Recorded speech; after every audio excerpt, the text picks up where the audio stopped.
If you have workers who are still not willing to come back into the office, there's some good news. The Fair Work Commission has started to tighten the rules about when and how a boss can order workers to leave home and go back to the office. But there's something else that's also quite obvious. As labour markets tighten and as companies seek to cut back, then those who are hidden from sight at home are more likely to lose their jobs first. Joining me now, Jessica Tinsley, General Counsel and Director of Workplace Relations at the Australian Chamber of Commerce and Industry. Jessica, many thanks for your time. Go first to the Fair Work Commission and the way in which it's now tightening up some of these rules about who can stay at home and who needs to go back to the office. Well, thanks for having me, Ross. So I guess in terms of the Fair Work Commission decisions that we've seen a couple of them over the last couple of weeks, they're really welcomed by employers on this issue. So we know that employers, when they can offer working from home arrangements, we know that they're doing that. However, increasingly since the pandemic, we know that employees are starting to drag their feet back to the office environment. And we know that there's been an impact on this from working from home on productivity. And this is what this Fair Work Commission really said. So it's talking about the link there between the fact that if you're working from home all the time, that you're not getting that mentorship, you're not getting that face-to-face interaction, you're not even getting that social interaction with colleagues, which the Commission, early days in terms of some of these decisions, but certainly are heading in the right direction and a welcome intervention from our workplace tribunal. OK, so in this particular case, it was about a single father who needed to care for his child. But there are other cases where the Fair Work Commission says it's reasonable for a person to work from home and unreasonable for an employer to order them back to the office. Just explain the distinction between those two. So I think in terms of there's a few different layers here. We know under the Fair Work Act that there's a right to request flexible work. So for those with caring responsibilities, however, they're and this is what that decision last week was really talking about in terms of we had a father wanting to care for his son. However, he was looking to care for his son full time. Part of the time, but work from home full time. So the Commission rightfully stepped in and said, well, hang on a second, you're only caring for your son a part of the time. Why do you need to work from home the whole time? So we've got that protection within our laws. However, for everyone else, what we're saying is, that unless you've got caring responsibilities, unless you have some other reason why you need to be working from home, it's really up to for individual employers to be deciding what works best for them and their work forces. And I think that's really that common sense approach, that discussion between the employer and the employee is where we really need to be having the majority of those conversations.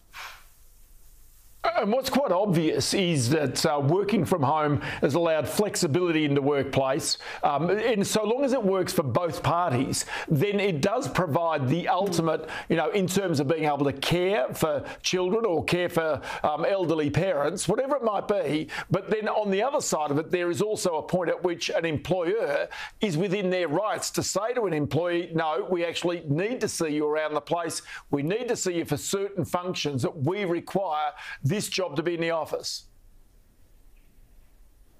Absolutely. You're completely right there, Ross. This is what we're seeing with these early Fair Work Commission decisions. Again, they'll always be considered case by case, depending on the individual circumstances. But really, I think what we're starting to see here is the Commission saying that employers do have the right, there's reasonable business grounds for you to be back in the office.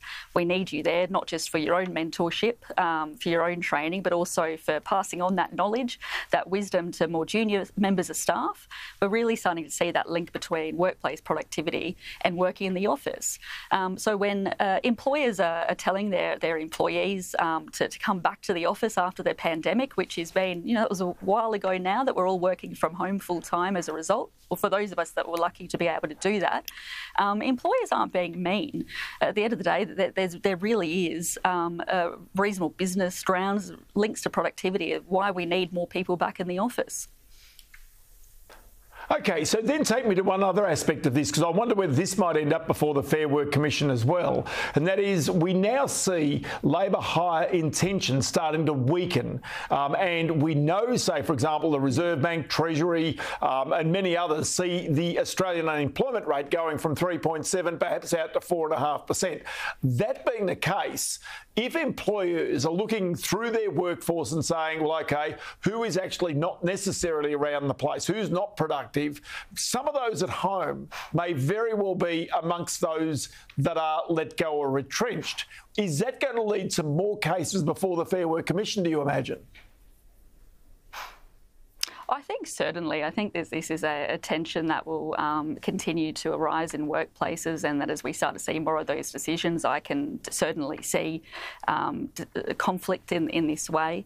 I think in terms of we know that there is a link between working from an office environment and workplace productivity. So if we continue to see employees dragging their feet back into the office, we know that that does have an impact on workplace productivity.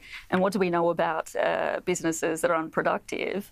They have to reduce their operations. They have to start to let people go.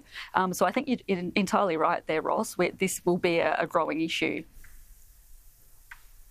So one aspect of this is many employers do not want to go to the Fair Work Commission under any circumstances. They generally figure that it might be stacked against them or whatever it might be. But this is one area where employers need to watch the Fair Work Commission, because it's setting policy right now that clearly could determine how and when they can let workers go in the future.